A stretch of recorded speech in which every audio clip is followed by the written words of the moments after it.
자, 그 봉투 안에 보면 자료가 이렇게 백현 돼 있는데 요거랑 그 다음에 열려라 스카이 매뉴얼 요거랑 그 다음에 백현 배치표 요게 세 개가 있습니다. 요게 이제 오늘 설명에 준비된 자료고 설명회는 지금 한 35분 정도가 나한테 배정된 시간, 그래서 그 시간 내로 많은 걸 좀 말씀드릴 거고, 이 시간 이외에 좀 뭔가 좀 필요하신 분들은 요 맨 뒤에 보면 전화번호 있습니다. 전화번호. 연구소 번호인데 지금은 내가 웬만하면 다 들고 있으니까 요 번호로 직접 전화나 문자 주면 내가 바로 좀 말씀을 드리겠습니다. 자, 일단 백현 배치표가 돼 있는데 이거는 옆에 좀 써놓으세요. 지금 보는 거 아닙니다. 이거는 작년 기준이야. 작년 기준에 9편 끝나고 단과 학생들하고 상담할 때 어떻게 했는지 그거 좀 보여주는 자료입니다.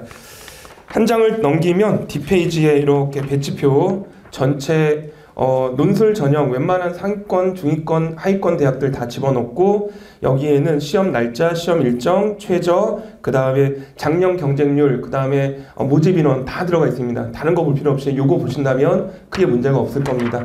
자, 요거는 일단 단과생들뿐만 아니라 우리 재종에서도 많이 좀 배부를 하고 있는데 따로 어느 대학 뭘 할지는 고민하지 마십시오. 단과생들은 9편 끝나고 나랑 다 같이 원서를 쓰게 될 겁니다. 자, 그 9편 끝나고 나서 원서를 쓸 때 가장 중요한 자료가 여러분들 글 쓰는 자료들이나 글을 어떻게 보고 있는지가 상당히 중요하기 때문에 그런 것들을 3월 단과부터는 철저하게 이제 다 뭐라고 하죠? 정립? 다 이렇게 쌓아갑니다. 쌓아가서 그걸 가지고 유리한 대학과 좀 불리한 대학을 좀 선정을 할 예정. 이렇게 좀 봤으면 좋겠습니다. 그냥 이거는 아마 3월 중순, 4월 정도 되면 이제 좀 정제된 배치표가 나올 겁니다. 올해. 그때 다시 한번 나눠줄 거고. 자, 요거 좀 봅시다. 요거 좀 간단하게 좀 설명을 할게요. 백현 배치표. 지금 3월 초 정도에 이제 작년 합격생들의 합격 수기들이 좀 다 나오게 될 거고, 그때까지는 일단은 살짝 발췌된 것만 볼 겁니다. 요거 좀 보자. 요거. 백현 배치표 봅시다. 자, 강남대성 설명회 2월 21일 이렇게 해놨습니다. 한 장을 더 넘기시면 한 4페이지 정도 보시면 되겠습니다. 4페이지. 자, 우리가 대학을 들어가기 위한 전형 3가지가 있는데 학생부, 논술, 수능 이렇게 돼 있습니다. 학생부, 논술, 수능 중에 일단은 자기한테 좀 유리한 부분을 좀 한번 동그라미 한번 쳐보세요. 나는 이게 좀 상대적으로 좀 유리할 것 같다. 표정이 이거 어떻게 쳐 이러는데 일단은 요 3가지 중에 하나를 타고 우리가 대학을 들어가야 됩니다. 그쵸? 자, 그 중에 가장 유리한 거 한번 좀 동그라미 쳐봤으면 좋겠습니다. 객관적으로. 그쵸? 우리 섣부르게 동그라미 치기 상당히 힘듭니다.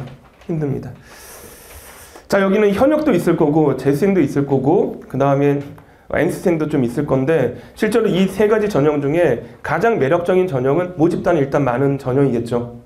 그쵸? 모집단이 제일 많은 게 뭡니까? 학생부.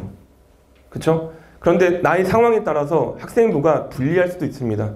학생부를 보면 이렇게 좀 치열하게 공부했다, 경쟁했다는 느낌보다는 좀 행복하게 지냈다는 그런 느낌이 해피 학생부가 꽤 많이 있을 거고, 실제로 여기 현역들은 어떻다? 이제 한 학기만 남은 거죠. 그쵸? 그리고 재수생들은 대부분 이제 끝난 겁니다. 그래서 여기서 유불리를 보기 힘듭니다. 그래서 이렇게 논술하고 수능 정도만 일단 동그라미 한번 쳐놓으십시오. 논술하고 수능. 이게 무슨 얘기냐면 논술과 수능은 아직 미정이에요. 미정. 다른 말은 학생부는 이미 정해졌고 여기 맞춰서 가는 거고, 정해지지 않는 부분에 뭐가 있다? 희망이 있다. 그쵸? 근데 여기는 이제 우리 학원이 재수학원이다 보니까 재수생들도 있어요. 그래서 작년에 한번 수능을 좀 경험해본 친구들도 있고, 그쵸? 논술은 조금 경험해본 친구들도 있고. 자, 그럼 이 논술과 수능 중에 더 미정인 거는 무슨 전형이죠? 좀 논술 전형이에요. 논술 전형. 그쵸? 수능 같은 경우 우리 이제 열심히 공부해서 등급을 올린다고 생각하지만 등급 하나 올리려면 보통 4만 명 정도를 내가 제껴야 돼요. 그렇죠? 그리고 우리가 만약에 재수생이라면 전체에서 등급을 하나씩 올리려면 한 5등급 정도 올릴 생각으로 재수를 해야 되고, 1에서 2등급 정도 올라가면 더 좋겠죠. 그렇죠? 그러려면 보통 4만 명에서 10만 명을 내가 제껴야 되는 거야. 그렇죠? 근데 반면에 많은 학생들이 공부를 별로 안 하고 좀 현역들 거의 공부 안 하고 있는 그런 영역이 있고, 정말로 미정인 부분은 바로 논술 전형이에요. 자, 논술 별표 쳐놓으시고 오늘은 이 논술 전형에 대한 얘기를 할 겁니다. 그리고 논술 전형이 얼마큼 좋은지는 밑에다 좀 써놨어요. 밑에 보면 일단은 우리 논술 전형 지원할 때는 어떻다? 하향 지원한다, 상향 지원한다. 기본 포지션은 상향 지원이에요. 그쵸? 상향 지원 형광펜 쳐놓으십시오. 그래서 재수 학원에서 첫 시간에 많은 학생들한테 내가 얘기한 게 뭐냐면 열심히 수능 위주로 공부하라. 그렇지만 논술에서는 상향해서 더 높은 데를 갈 것이다. 이렇게 말씀을 드립니다. 다른 말 하면 좀 말하기는 좀 그렇지만 수능을 좀 무력화시키는 게 내 학습 목표이다. 1년 동안 공부해서 내가 만약에 연대 간다. 그럼 연대에서 뭐야? 제일 높은 과를 지원해서 합격할 수 있는 게 논술 전형. 그쵸? 수능에서는 제일 높은 과 가기 상당히 좀 퀘스천이지만 논술에서는 경영을 지원할 수 있고 경제를 지원할 수 있습니다. 무슨 말인지 알겠지? 보통 학부모 대상으로 많이 하는데 학부모에서 말하는데 논술은 그쵸? 이게 좋아. 자식을 믿어야지. 자식을 믿어야죠. 그쵸? 자식을 믿어야지. 자, 그 다음 보겠습니다. 그 다음 밑에 하나에서 세 문제, 요거 형광펜, 그리고 90분, 120분. 평가하는 시간도 되게 짧습니다. 문제도 뭡니까? 200문제 푸는 것이 아니라 이제 뭡니까? 하나에서 두 문제. 그쵸? 하나에서 두 문제입니다. 뭐 한양대 같은 경우는 인문 원 같은 경우 한 문제 해가지고 결판이 납니다. 90분. 그쵸? 평균 두 문제. 평균 두 문제입니다. 그 다음에 3번 보시면 준비를 망설임. 요거 형광펜 보세요. 우리한테는 되게 좋은 겁니다. 준비를 망설임. 그 다음에 선순환과 악순환인데 뭐 이건 다른 거 필요 없습니다. 솔직히 재수생들의 합격률이 상당히 높다. 재수생들의 합격률이 상당히 높다. 반면 현역들의 합격률은 상당히 낮다. 이거는 재수생이 나이가 많고 현역들이 나이가 적어서 그런 게 절대 아니다. 뭡니까? 재수생들은 선순환입니다. 재수할 때 요번 같은 경우는 저기 S2 같은 경우는 고대 전체 정원이 141명에 거기서 고대 합격생이 내가 듣기로는 두 자리가 나왔어요. 두 자리가 나왔고 사람마다 좀 다른데 15명이다 뭐 10명이다 이런 사람들이 있는데 나한테 이제 합격 이렇게 연락 온 친구는 총 13명. 나머지 2명은 이제 사이드로 이렇게 온 친구들이 있습니다. 그러니까 합격한 친구들이 많다 보니까 재수할 때 뭐야? 논술을 좀 많이 하게 되죠. 반면에 현역들은 뭡니까? 주변에 합격한 친구를 못 봐요. 그러니까 하지 마라 하니까 결국 안 되는 거고 재수할 때는 한다니까 결국 많이 되는 거고 이런 차이가 가장 크다고 좀 봅니다. 그래서 선순환과 후순환, 악순환 이렇게 써놨고 자, 그 다음에 만족도 가장 높습니다. 요거 형광펜 쳐놓고 만족도를 우리가 알 수 있는 결정적인 지표는 저 옆에 있는 추합입니다. 추합 형광펜 쳐놓으세요. 논술은 추합 안 돕니다. 운 좋으면 추합 돕니다. 그렇죠? 그래서 매년 대기번호 1번 학생들이 안타까운 이야기들이 꽤 많이 있는데 올해도 연대 대기번호 1번들이 한 7명 나왔어요. 7명 나왔는데 그 친구들 중에 거의 대부분 떨어졌다고 보시면 됩니다. 그래서 기도를 해줄게 이 정도밖에 안 됩니다. 이건 무슨 말이냐면 이러면 어떡하지? 그게 아니라 지금 여기서는 무슨 얘기냐면 논술은 합격하면 일단은 자기 능력보다 높은 대학을 갔다. 정시보다 높은 대학을 갔다. 그렇기 때문에 최저가 안 돈다. 추합이 안 돈다. 다른 말로 이 말은 무슨 말이다? 결국은 논술은 제일 좋은 전형이다. 그쵸? 근데 여기서 하고 싶은 얘기는 논술이 제일 좋은 전형이라는 이런 얘기보다는 우리는 이렇게 좋은 걸 알면서도 준비를 못하는 이유가 있어요. 이게 무슨 말이냐면 논술을 상당히 객관적으로 보지 못하고 주관적이고 상당히 힘든 거로 보기 때문입니다. 따라서 여기서 하고 싶은 얘기는 우리가 이렇게 합격하기 위해서 그 과정들 이런 것들을 좀 보여주기 위해서 좀 설명회를 마련했습니다. 자, 여기 보면 포인트 2번 돼 있죠. 포인트 2번 5페이지 보시면 논술의 평가요소 두 가지인데 평가요소인데 밑에 이제 독해력과 논증력 이렇게 돼 있습니다. 독해력 좀 동그라미 쳐놓으시고요. 논증력도 동그라미 쳐놓으세요. 이건 최종 수업에서 좀 많이 더 얘기하는 거고 단과에서 요것만 얘기를 하게 됩니다. 자, 여기 독해력 돼 있는데 미리 좀 말씀드리면 독해력 옆에다가 사실적 사고력이라고 써주십시오. 사실적 사고력.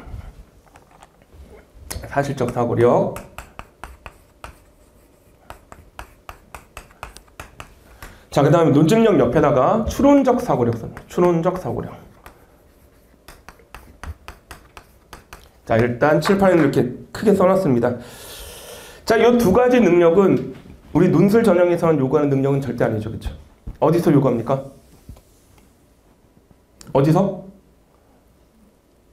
그렇죠. 수학에서도 요구하고 국어에서도 요구하고 탐구에서도 요구하고 다른 말로 하면 우리 삶에서도 요구해요. 살아가면서도. 우리가 일상적인 대화 생활에서도 뭐도 합니까? 사실적 사고도 하고 추론적 사고도 합니다. 일상에서. 그렇죠? 그거를 우리는 학교에서 많이 배운 거고, 논술에서도 뭡니까? 첫 번째 사실적 사고, 두 번째 추론적 사고를 그대로 나타냅니다. 그거를 말을 바꿔서 첫 번째 독해력, 두 번째 논증력 이렇게 얘기하고 있습니다. 자, 여기서 하고 싶은 얘기는 뭐냐면 한 장 넘겨보세요. 한 장 넘겨서 수능과 평가에서 비교인데, 자, 여기서 제일 중요한 말은 보완관계입니다. 보완관계. 가끔 가다가 논술 준비하는 친구들은 논술 준비하면 난 수능에 방해를 받지 않을까라고 생각하는데 절대 아닙니다. 수능에서도 이 두 가지 능력을 물어보고 논술에서도 뭡니까? 이 두 가지 능력을 물어봅니다. 따라서 논술 하면서도 이 두 가지를 키워야 되고 수능하면서도 이 두 가지를 키워야 됩니다. 좀 이렇게 얘기할게요. 작년에 우리 강남대성에서 이결이 제일 좋은 논술 기준으로 본다면 이결이 제일 좋은 내가 이제 S2와 그 다음에 여기 본관하고 그 다음에 별관 세 군데 가요. 이결이 제일 좋은 학원이 어디였냐면 반만 본다면 S2가 제일 좋았어요. 왜 좋았냐면 그 친구들은 일단은 수능적 사고라 하지만 수능에서 이 두 가지를 올려놨단 말이에요. 그러니까 논술할 때 이 두 가지를 평가하니까 당연히 뭡니까? 쫙 올라가죠. 작년에 고대연대만 28명 붙었어요. 28명 붙었는데 그 친구들 대부분 보면 수능에서도 고대연대까지는 아니겠지만 적어도 대부분 다 중경외시 라인이었어요. 이해됩니까? 그러니까 나는 다른 건 수능은 절대 손을 안 보고 논술만 가지고 내가 연대를 가겠다. 이거 절대 안 돼요. 왜냐면 논술에서도 이 두 가지 사고력을 묻는단 말이에요. 그러니까 이게 된다면 수능도 당연히 올라갈 수밖에 없고 논술도 당연히 올라갈 수밖에 없다. 그렇죠? 그게 차이점은 이제 3번 내가 밑줄 좀 그어놨는데 요것만 체크해 놓으세요. 수능하고는 논술의 가장 큰 차이점은 뭐다? 창의력이다. 창의력. 학생들이 생각을 묻느냐 묻지 않느냐. 그런데 밑에 좀 형광표 쳐놓으세요. 창의력은 지금 고려대, 성균관대, 한양대 정도에서만 간단하게 200자 정도만 묻습니다. 대부분 대학도 창의력 묻지 않습니다. 학생들이 생각을 묻지 않습니다. 철저하게 뭡니까? 사실적 사고, 그 다음에 이 사실적 사고를 바탕으로 한 추론적 사고. 알겠죠? 그래서 만약에 이제 현역들도 그렇고 또 수능을 준비하는 재수생들을 놓고 수능 열심히 하셔야 돼요. 거기서도 이걸 체계적으로 쌓아야 되고 뭐 논술도 같이 쌓아서 자 수능 쌓아서 나오는 점수보다는 논술은 한두 단계 높은 거를 써서 가야 된다. 이렇게 머릿속에 있으면 되겠습니다. 보완관계. 요거를 첫 시간에 좀 말씀을 드리고요. 자, 그 다음에 논술은 어렵다 돼 있는데 이것도 형광펜 쳐놓으십시오. 논술은 어렵다가 아니라 뭐가 어렵냐면 글 읽기가 어려운 친구들이 꽤 많습니다. 글 읽기를 못하는 경우가 많습니다. 그러니까 논술 자체가 이렇게 한 게 아니라 이런 친구들의 가장 큰 특징은 일단은 국어 점수가 좀 안 나올 가능성이 있고 수학도 한 줄, 두 줄짜리 문제는 잘 풀지만 세 줄, 네 줄, 다섯 줄 넘어가면 요것을 상당히 힘들어하고 어렵게 생각하고 큰일 났다 생각하는 친구들 이런 친구들은 기본적으로 논술이 어려운 게 아니라 글을 읽지 못하는 거예요. 그렇죠? 근데 그런 친구들은 문장이 많을 때 오히려 더 재밌고 오히려 더 정보들이 많고 오히려 더 글 쓴 사람은 나한테 친절을 베풀었다고 얘기를 하셔야 돼요. 여러분 세상에 제일 무서운 사람이 단답식으로 짧게 얘기하는 사람들이에요. 말 안 하고 있다가 넌 뭐가 문제야? 끝. 거기에 이러이랬고 이러이래서 이래서 문제다. 이런 사람은 친절을 베푸는 사람들인데 한마디로 한 문장만 쓰는 경우 되게 무서운 거라고요. 근데 글이라는 것은 한 문장 있는 글보다는 두세 네 문장 있는 글이 훨씬 더 친절을 베풀었고 우리들이 옆으로 가지 않게끔 정확하게 설명을 하고 있는 것들이. 그게 잘 읽으셔야 돼요. 그래서 옆에다가 습관을 바꾸는 것이 어렵다 되는데 습관 옆에다가 써놓으세요. 글 읽기 습관입니다. 글 읽기 습관. 그래서 논술 수업에서는 많은 부분 글 읽기 위주로 갑니다. 자, 여기다 하나 좀 쓸까요? 여기다 하나 좀 이제 슬슬 그러면 우리는 이 사실적 사고력과 추론적 사고력을 키울 수 있는 가장 좋은 최적의 방법을 찾는 것이 내 논술 수업에서의 목적이고 오늘 설명에서의 목적이에요. 설명에서 논술이 정말 좋다. 정말 좋아요. 그쵸? 추합 도는 거 본다면 제일 안 도는 게 논술이고 제일 많이 도는 게 수능이고 중간 정도 도는 게 학생부잖아요. 그렇죠? 이 추합이 돈다는 것은 버리는 거잖아요. 버리는 거. 합격했는데 버리는 율만 본다면 어느 전형이 제일 꿀 전형인지는 볼 수 있습니다. 다만 논술 전형이 꿀 전형이지만 준비 과정이 명확하지 않을 때 우리는 준비하기 힘들어서 상당히 준비 못하는 경우도 꽤 있다. 이렇게 말씀을 좀 드리겠습니다. 자, 사실적 사고력과 추론적 사고력을 높이기 위해서는 일단은 논술에서는 글 읽기를 중심으로 하는데 글 읽기 같은 경우는 여기다가 절대 하지 말아야 될 요 세 가지를 좀 써놓겠습니다. 절대 하지 말아야 될 세 가지.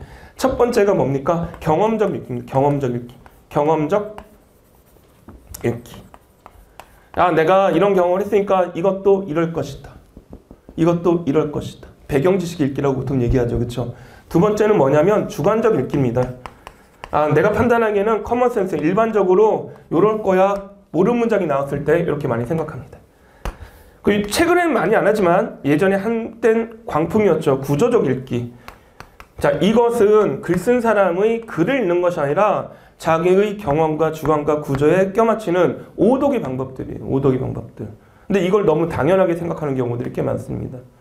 특히 이 배경 지식을 이용해서, 특히 자기 주관을 이용해서 이렇게 느낌 가지고 읽어내는 친구들이 많은데, 이런 습관에서 어떤 습관으로 바뀌어야 되냐면, 자, 하나밖에 없습니다. 하나밖에 없습니다. 쓰겠습니다. 문맥적 읽기라고 보통 얘기합니다. 컨텍스트. 자, 글 읽기는 read라고 하는데 철저하게 read의 결합어입니다. 반드시 문장 읽을 때는 앞에 있는 문장이 기준이고 그 문장의 흐름을 쫓아가는 연습을 하셔야 돼요. 수능 국어가 보통 45개 문장 정도 평균적으로 나오는데 그 문장도 45개 문장, 45개 문장을 모두 다 문맥적 읽기를 하실 수 있어야 되는 거예요. 그래야지만 글 자체가 머리에 당기고 머리에 당겼을 때 선택지를 선택할 수 있고 논술글을 쓸 수 있다. 그래서 철저하게 수업 자체는 요것을 지양하고 이렇게 읽는 연습을 많이 하게 될 겁니다. 그래서 지금 벌써 1월부터 시작한 친구들이 있어요. 현역들. 근데 그 친구들 중에 이제 지금 심화 첨삭을 하다 보면 무슨 말을 하고 있냐면 이제는 진짜로 글 읽기가 편해져서 국어랑 영어랑 사탐까지 좀 점수가 올라가는 게 느껴져요 라는 친구들이 꽤 많습니다. 자, 봐봐요. 어떤 특정한 과목 한 등급 올리는 거는 많은 노력을 하면 올라갈 수 있어요. 근데 무슨 문제냐면 다른 과목이 내려갈 수 있고 전체가 1등급으로 올라가야 되는데 그게 상당히 힘들어요. 그럼 그걸 높일 수 있는 유일한 방법은 일단은 모든 영역에서 국어, 영어, 수학, 탐탐에서 글 읽기 능력이 커져야 되고, 근데 그 글 읽기 능력이 그 과목에서는 지금 거의 학습이 안 돼요. 그거를 받침해 줄 수 있는 게 바로 뭐다? 논술 글 읽기라는 거지. 그래서 실제로 많은 기출문제 볼 때 모든 문장을 다 이렇게 문맥적 읽기를 시도하고 있고 다 보여주고 있으니까 많은 학생들은 그걸 쫓아와야 되고, 실제로 지금 이제 우리가 3월 단과 시작하면 3월, 4월, 5월 6평 전까지는 이게 습득이 돼야 됩니다. 그래야지 자기 주관과 경험이 들어가지 않은 사실적 글 읽기가 되게 됩니다. 한 장 좀 넘겨보세요. 그럼 밑에는 그런 문맥적 의미에 대한 강조를 좀 넣어놨고요. 밑에 보면 구체적 사례인데 실제로 자녀 확인 사항이잖아요. 근데 여기 지금 오늘은 주로 자녀들이 와가지고 이거 일단 건너뛰겠습니다. 이거 이제 어머니한테 이렇게 주면 집에 가서 자녀들한테 좀 풀려보시고 어머니한테 이건 이렇게 읽고 있는지 저렇게 있는지를 좀 확인해 보세요 라고 하는 겁니다. 섬뜩하죠? 설명에. 야, 엄마 설명에 가면 안 되겠네. 막. 자, 아무튼 여기서 이제 많은 학생들이 자기 경험적으로 읽었을 때 한번 살짝 볼까? 우리 볼까요, 이거? 되게 좋은 문장이에요. 문제 보세요. 문제 보면 제시문 가나에서 그린버그와 세종이 거둔 성공의 공통점을 찾아 구체적으로 논하라 이렇게 돼 있는데, 야, 일단 나의 마음을 가장 아프게 하는 단어가 뭡니까 여기서는? 구체적으로 논하라. 이건 밑줄 쳐놓으세요. 이건 논하라 이거 대장금도 아니고 구체적으로 어떻게 논하지? 이렇게 생각할 수 있습니다. 근데 논술에서는 제시문 두 개 가지고 물으면 구체적으로 논하라 밑줄 쳐놓고 밑에다가 비교 쓰시면 됩니다. 비교하는 방법을 이용하면 그냥 구체적으로 논하는 거예요. 그러니까 새롭게 구체적으로 논하는 방법을 내가 모른다, 그래서 이건 못 쓴다, 이런 것은 어휘력 시험입니다. 철저하게 그런 건 고민하지 마시고, 자, 시간 한 30초 정도 줄 거니까 일단은 제시문 가나에서 뭐 찾아야 되죠? 그린버그와 세종이 거둔 성공의 공통 요인 찾아야 되죠. 그렇죠? 밑줄 한번 쳐주세요.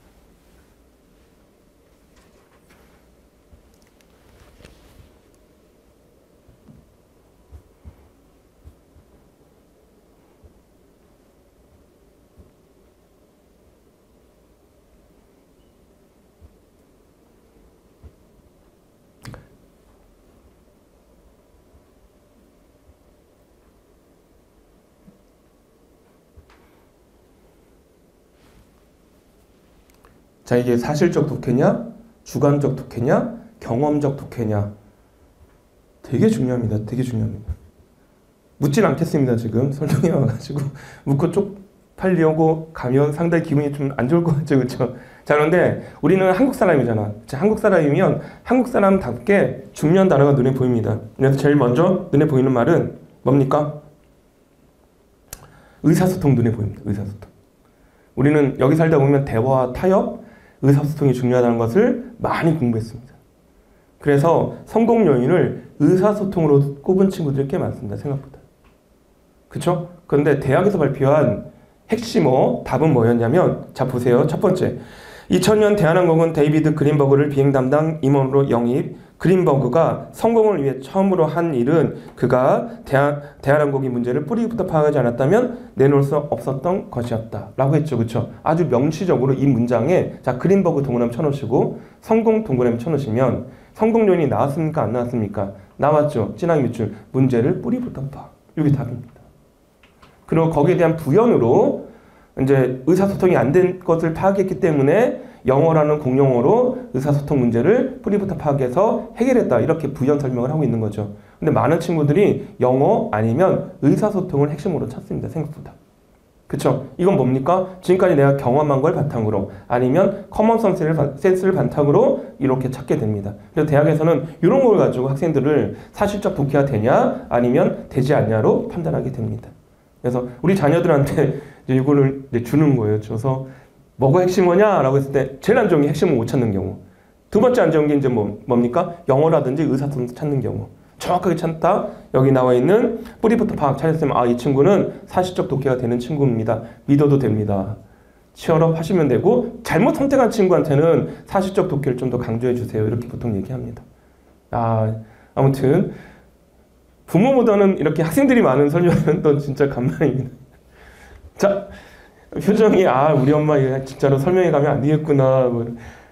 저 외부에서 하면 보통 설명회가 작은 데서 하면 200명 오시고 그리고 여기 우리 또 경쟁학원 있잖아요. 그렇죠? 거기는 얘기하면 안 되겠구나.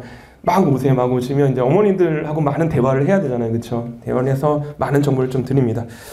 자, 우리 학원도 이제 요게 아마 영상으로 찍고 아마 유튜브도 올릴 것 같은데 어떻게 편집될지는 잘 모르겠습니다. 자, 한 장을 넘겨보세요. 수업 캐릭터인데, 자, 요거보다는, 이제 요런 것들이 매주 이제 단과 수업에서 진행이 됩니다. 그리고 밑에는 그런 이제 단과 스케줄을 일반적으로 좀 쭉 말씀드린 건데, 이거보다 더 이제 자세하게 한 게 실제로 단과에 들어오는 신규생들한테 나눠주는 수업 매뉴얼이에요, 이거는. 요걸 보는 게 훨씬 더 좀 나을 겁니다. 그런데 요것도 이제 이쪽 넘기기 전에, 자, 15페이지 빨리 보세요. 15페이지 오시면, 여러분들이 참고할 수 있는 합격수기입니다. 합격수기인데 이거는 지금 합격수기를 계속 받고 있는데 끝끝내 안 주는 친구들이 있습니다. 안 주는 친구들이 있어서 이번 달까지 그 친구들한테 다 연락을 한 번씩 다 돌리고 그 다음에 아마 100페이지 정도 될 겁니다. 100페이지 될 거고 특히 고대연대 합격생들은 웬만하면 다 받을 건데 이 자식들이 미안합니다. 그 상업적 이용을 상당히 꺼려하고 있어가지고 설득을 좀 하고 있습니다. 그리고 밑에 합격승인 한번 좀 읽어보세요. 읽어보시면 아주 좋은 글들이 꽤 많이 있습니다. 생각보다. 자, 단과 설명 좀 살짝 좀 드리겠습니다. 단과 설명. 자, 요거 보시면 됩니다. 김백현 매뉴얼 26학년도 매뉴얼 김백현 스터디 보시면 됩니다. 여기 보면 총 6개의 테마가 있습니다. 수업, 첨삭과 평가, 네이버 카페, 그리고 숙제, 동영상 보강, 그 다음에 리마인드 클래스인데 다른 데는 없는 가장 큰 특징은 여기 나와 있는 리마인드 클래스가 좀 처음 듣는 얘기일 겁니다. 이것도 좀 이따 말씀드릴게요. 한 장을 넘겨보세요. 한 장을 넘기면 수업은 3시간 반으로 진행이 되는데 1교시, 2교시, 3교시 다 이렇게 진행됩니다. 여기서 가장 큰 특징은 자 1교시에 기본 개념도 요거 형광펜 쳐놓으십시오. 그 다음에 엑서사이즈 문제가 1교시부터 들어갑니다. 자, 바로 오자마자 한 문제 푸는 것이 아니라 기본 개념을 바탕으로 연습 문제, 기출 중에 가장 좋은 연습 문제를 좀 풀게 될 겁니다.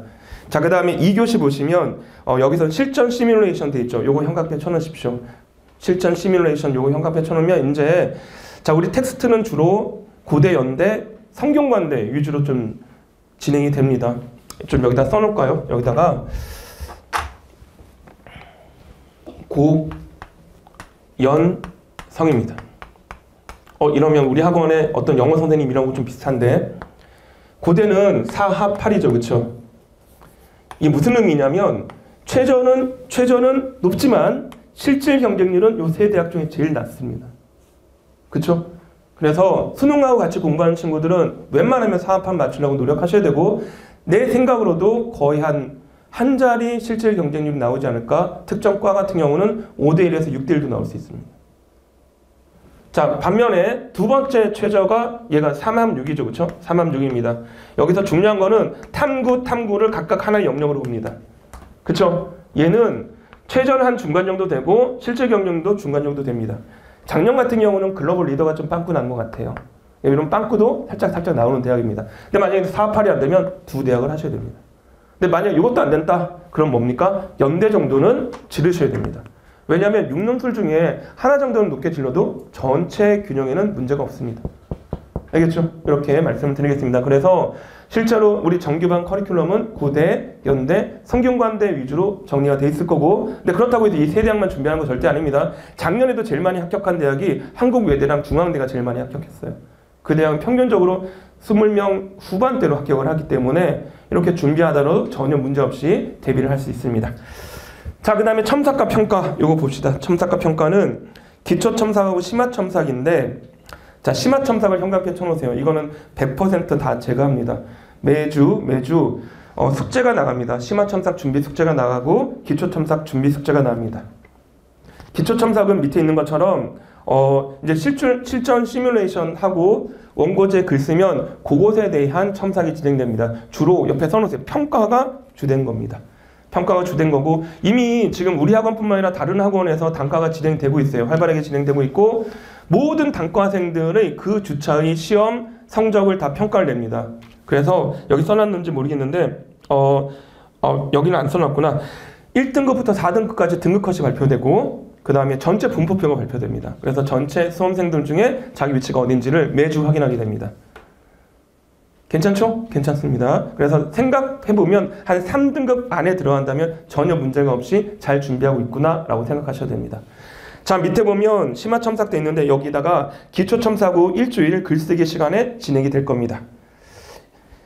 그 다음에 심화첨삭은 옆에 써놓으세요. 6일 동안 준비하는 겁니다. 하루. 근데 만약에 우리가 토요일날 단과가 진행되면 일, 월, 화, 수, 목, 금 이렇게 6일 동안 준비하는 숙제가 있습니다. 하루에 한 20분 정도 하는 숙제야. 그거를 해오신다면 이제 나랑 하나하나 정확하게 숙제를 했는지를 확인하게 될 겁니다. 만약에 시간이 부족하면 이거는 줌으로도 첨삭이 진행됩니다. 이해됐죠? 어떻게 되는지. 그래서 첨삭은 한번 글을 보면 기초첨삭과 심화첨삭 이렇게 두 가지로 진행이 됩니다.